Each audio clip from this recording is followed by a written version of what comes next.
उणकेश्वर महादेव, विष्णुपुरीतील काळेश्वर यांच्या चरणी नतमस्तक होतो. महात्मा बसवेश्वर यांना मी कोटी कोटी वंदन करतो. सर्व नांदेडकरांना माझा नमस्कार. मैं मराठवाड़ा की धरती से स्वामी रामानंद तीर्थ और श्री नामदेव जैसे संतों को इस धरती में जन्मे स्वतंत्रता सेनानियों को भी श्रद्धापूर्वक प्रणाम करता हूं. साथियों, आज पूरे महाराष्ट्र में बीजेपी और महायुति के समर्थन में एक लहर चल रही है. आज हर किसी की जुबान पर एक ही नारा है, भाजपा महायुती आहे तर गती आहे, महाराष्ट्राची प्रगती आहे. ये सज्जन कुछ फोटो लेके आए हैं. ये फोटो ले लीजिए भाई. मुझे देने के लिए लाए हैं कि दिखाने के लिए लाए हैं? देने के लिए लाए. जरा सिक्योरिटी के लोग वो फोटो ले लीजिए, मुझे पहुंच जाएगा. मैं आपका आभारी हूं. हां, दे दीजिए इनको.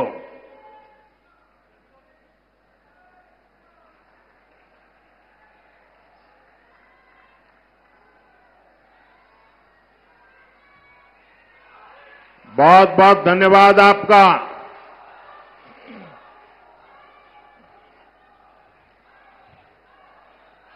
साथियों, आज देश विकसित भारत के लक्ष्य के साथ आगे बढ़ रहा है और देश की जनता जानती है कि इस लक्ष्य की प्राप्ति के लिए भाजपा और उसके सहयोगी दल ही गंभीरता से काम कर रहे हैं. इसलिए भाजपा और एनडीए सरकारों को देश के लोग बार बार चुन रहे हैं. केंद्र में देश ने लगातार तीसरी बार एनडीए को सेवा का मौका दिया है. लेकिन इस बार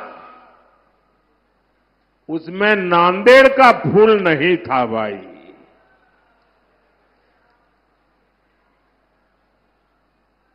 क्या इस बार नांदेड़ का फूल भी पहुंचेगा दिल्ली? पक्का पहुंचेगा. देखिए, आज मैं डबल ड्यूटी कर रहा हूं. एक तो मैं मोदी के लिए भी मदद मांग रहा हूं और दूसरा महाराष्ट्र के उज्जवल भविष्य के लिए भी आपसे आशीर्वाद मांगता हूं.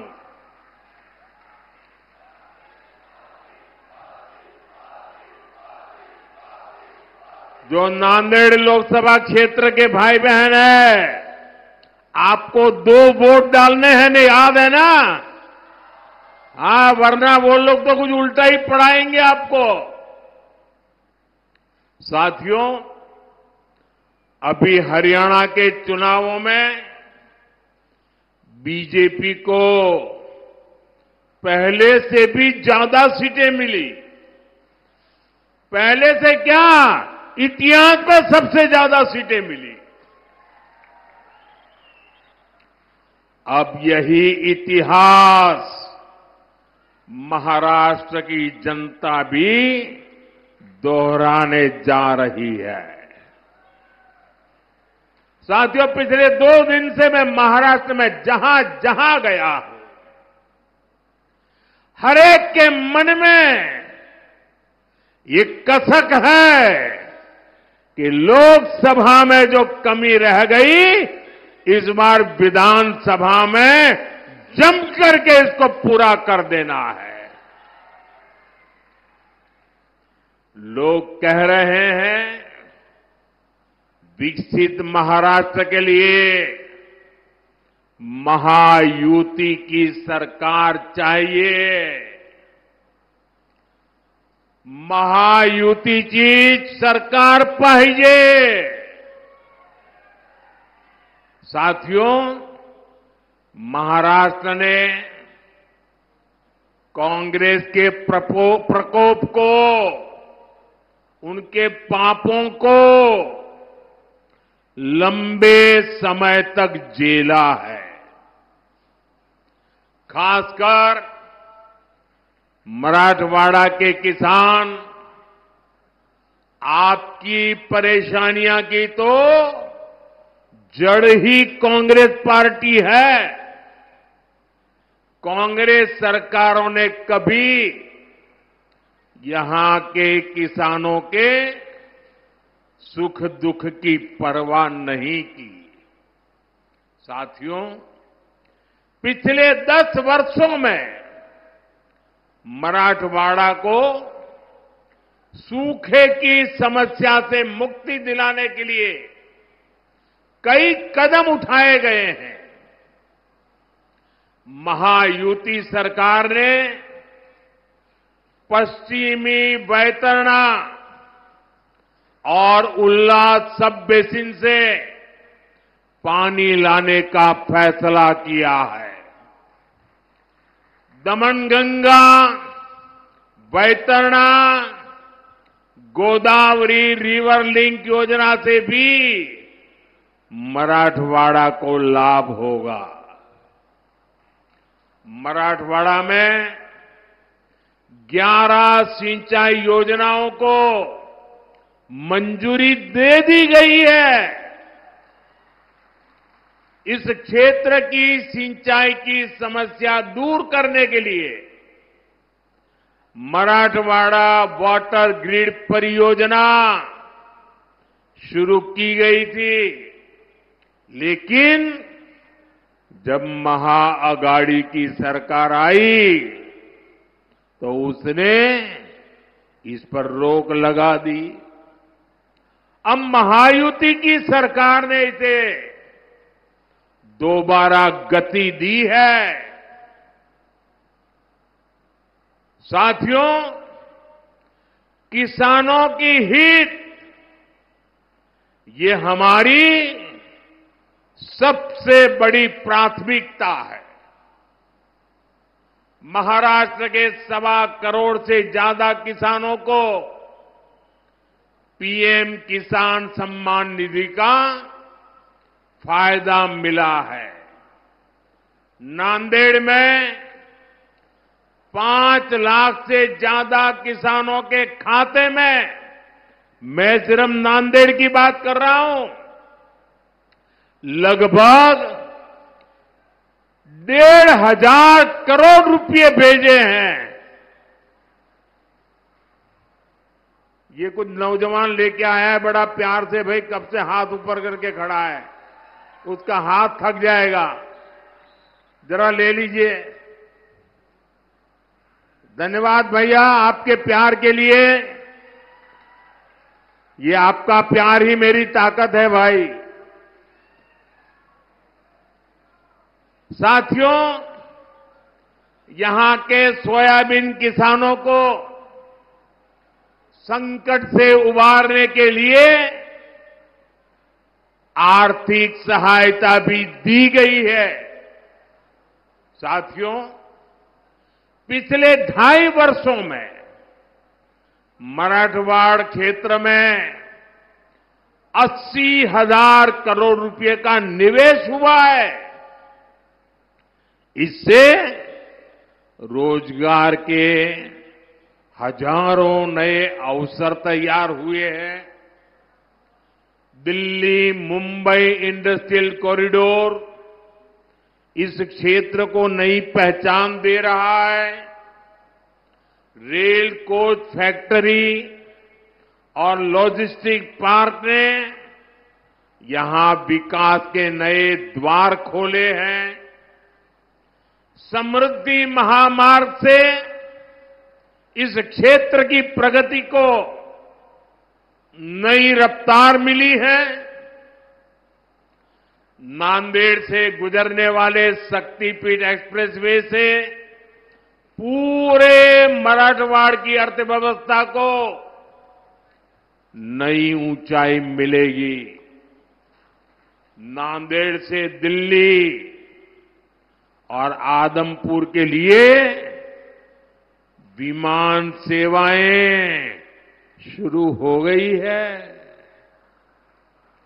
जल्द ही हमारे सिख भाइयों को यहां से अमृतसर तक की यात्रा विमान से करने की सुविधा भी मिलने वाली है। साथियों, पिछले 10 वर्षों में हमारी सरकार की ज्यादातर योजनाओं के केंद्र में नारी शक्ति रही है।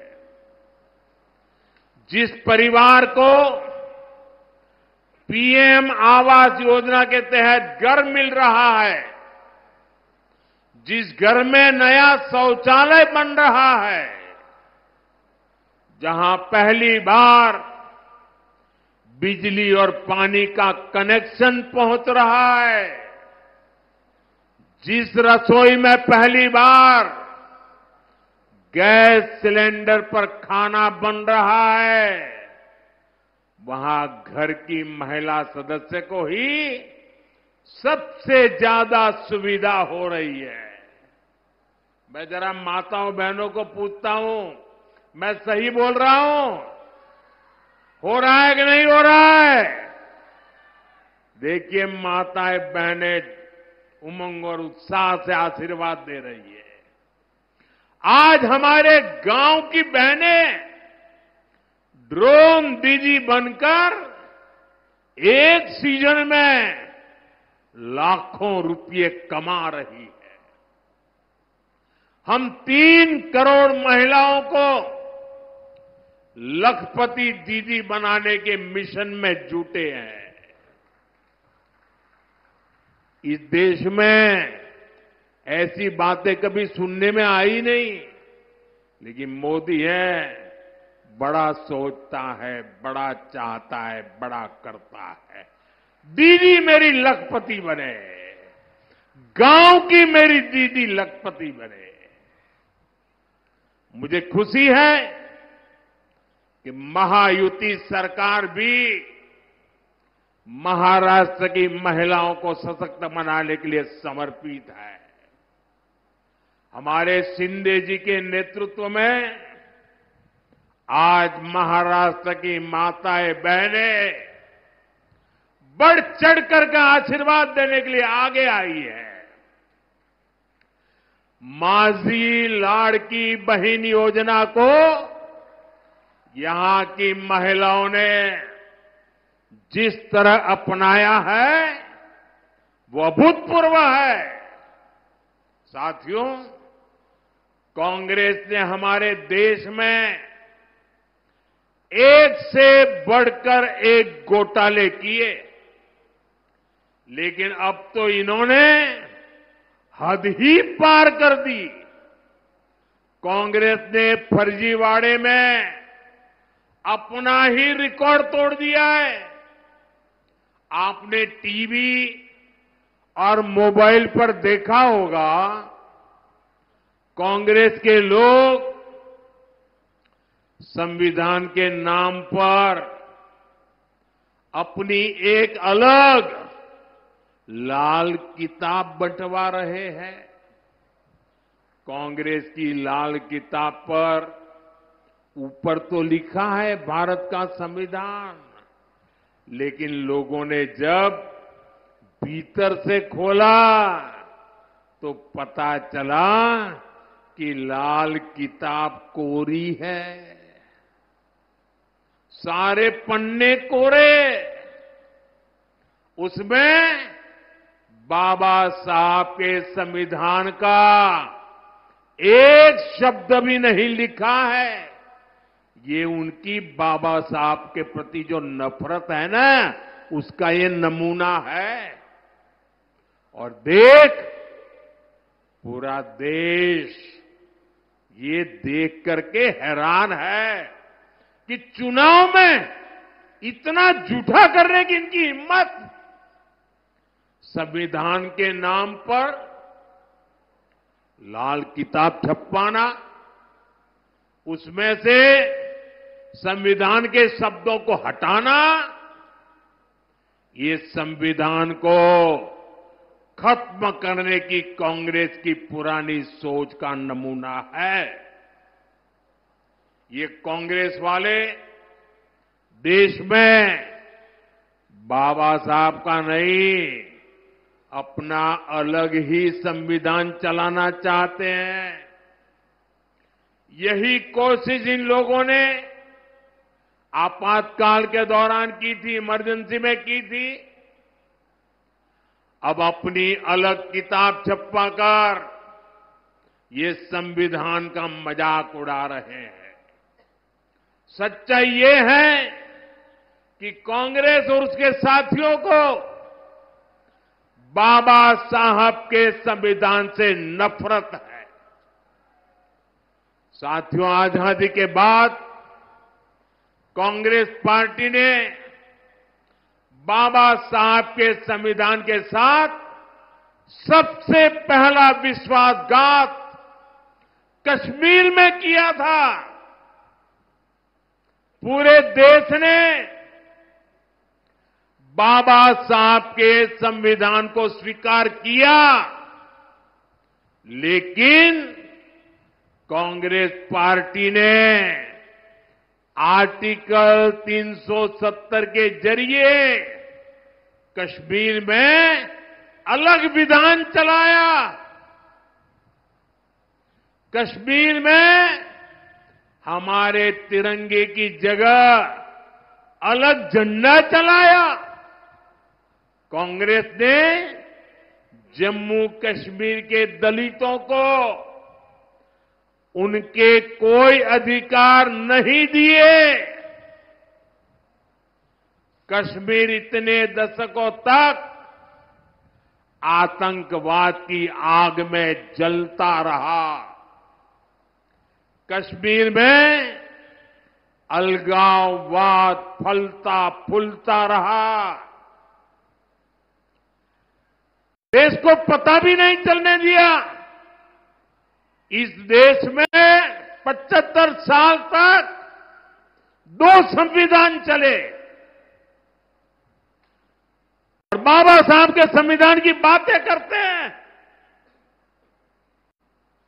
बाबा साहब आंबेडकर का संविधान जम्मू कश्मीर में लागू होना चाहिए था कि नहीं होना चाहिए था? उन्होंने नहीं लागू होने दिया। 370 की दीवार बनाई थी। और जब मोदी आया, दशकों के इंतजार के बाद हमने कश्मीर को आर्टिकल 370 की जकड़ से आजाद करवाया। 370 की दीवार को हमेशा हमेशा के लिए जमीन में गाड़ दिया है।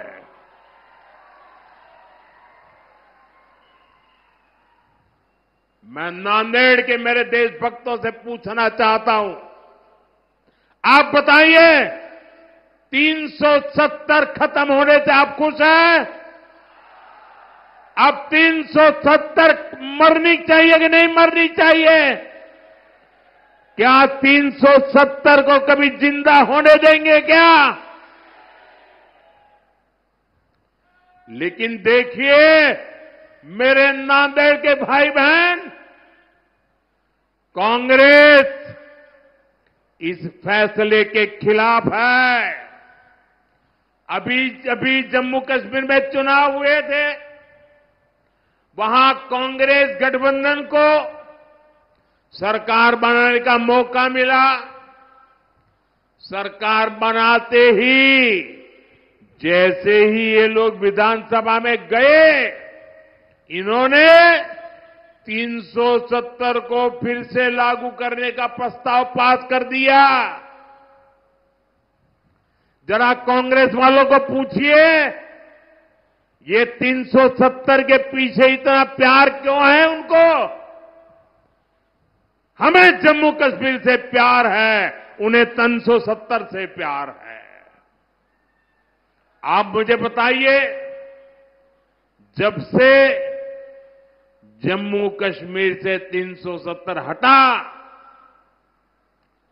आप मुझे बताइए वहां आतंकवाद की कमर टूटी कि नहीं टूटी? लाल चौक में तिरंगा फहराया कि नहीं फहराया? लाल चौक में लोगों ने दिवाली मनाई कि नहीं मनाई? वहां अलगाववादी अलग थलग पड़ गए कि नहीं पड़ गए? इतना ही नहीं, कश्मीर में विकास को नई गति मिली है। वहां लोकतंत्र मजबूत हुआ।